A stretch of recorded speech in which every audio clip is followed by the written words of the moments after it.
Je peux constamment me concentrer sur mon travail pour atteindre mes objectifs sans aucune distraction. Sur une échelle de 1 à 10, à quel point t'es d'accord avec cette phrase? Si t'as répondu 10, bah tu peux partir de cette vidéo parce que elle est pas faite pour toi. Sinon, s'il y a vraiment une vidéo que tu dois regarder sur YouTube, bah ça devrait être celle-ci. Devenir discipliné, c'est facile. Quand des gens comme toi et moi disons qu'on veut devenir discipliné, ça signifie souvent qu'on veut faire plein de choses dans notre vie. Gagner plus d'argent, ne plus procrastiner, aller à la salle tous les jours ou simplement avoir de meilleures notes. Mais t'as réfléchi au but de tout ce travail acharné? Celui que la société nous donne, c'est la retraite. C'est-à-dire s'amuser et ne plus travailler. Et là, ton cerveau, il devrait se dire, pourquoi faire tous ces efforts pendant toute une vie pour avoir une récompense que j'aurai dans des décennies, alors que je peux l'obtenir maintenant? Ce mécanisme dans ton cerveau, il est tout le temps en marche. Et il mesure les coûts et les conséquences de chacune de tes actions. Par exemple, si tu te couches tôt parce que t'as examen le lendemain, le coût de se coucher tôt est compensé par la récompense de ne pas être fatigué le lendemain pour ton examen. Mais si t'es accro à la dopamine instantanée, qui est un énorme problème de nos jours, et bah ce mécanisme,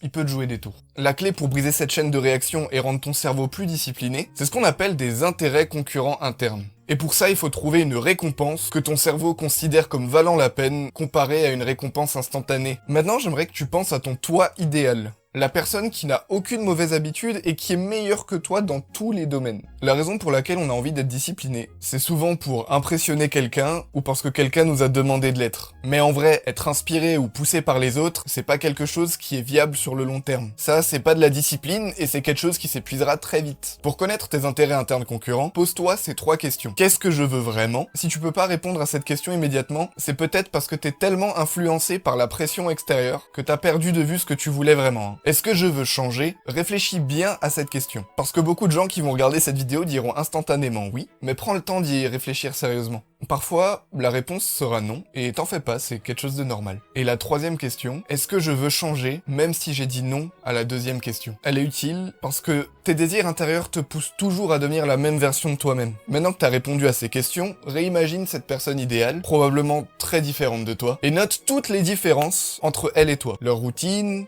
les exercices qu'ils font, leur manière de travailler, leurs objectifs, etc., etc. Ensuite, raye toutes les différences qui proviennent de désirs externes. C'est très important que tu te concentres sur tes désirs et tes envies. Une fois que t'as fait ce tri, commence par travailler sur une toute petite partie de la liste. Même la plus facile, c'est pas grave, ton esprit te dira sûrement que c'est pas assez, mais le fait de commencer, c'est la plus grosse étape. L'essentiel, c'est de ne pas se promettre des choses qu'on ne va pas tenir. Si t'as besoin d'exemples de petits objectifs qui sont assez simples à accomplir, tu peux par exemple boire de l'eau, marcher 10 minutes par jour, faire 5 pompes. Le seul piège à éviter, c'est de tout vouloir faire d'un coup. Alors maintenant, si tu veux observer les changements entre ton toi de maintenant et ton futur objectif, il faut que tu rivalises avec la personne que t'étais hier. Petite nuance, parce que si t'es dans un domaine concurrentiel, t'es techniquement en concurrence avec les autres, mais histoire de simplifier les choses, on va déjà essayer de se concurrencer avec le nous d'hier. Et voilà comment tu vas faire. Tous les jours, quand tu vas commencer une tâche ou un de tes objectifs, tu vas lancer ton application chronomètre sur ton téléphone. Mets-la en pause quand tu fais une pause, et arrête-le une fois que tu as terminé de travailler. À la fin de la journée, tu vas noter quelque part, sur ton application note ou alors sur un calepin, ça on s'en fout, le résultat de ta journée. Et même si le premier jour t'as fait que 10 ou 20 minutes, tu vas avoir un effet d'accumulation qui va vraiment te pousser et te motiver à être régulier dans ce que tu fais. Et je le répète, mais ce chronomètre, il peut s'appliquer à tout. Aux exercices, au travail, à la lecture, à la course. Faut savoir que prendre des notes sur papier, c'est vraiment mieux pour la mémoire et pour rendre physique tes objectifs. Alors, prends un morceau de papier, re-regarde cette vidéo et prends des notes. Merci d'avoir regardé cette vidéo, abonne-toi parce que ça m'apporte du soutien et je te fais des bisous.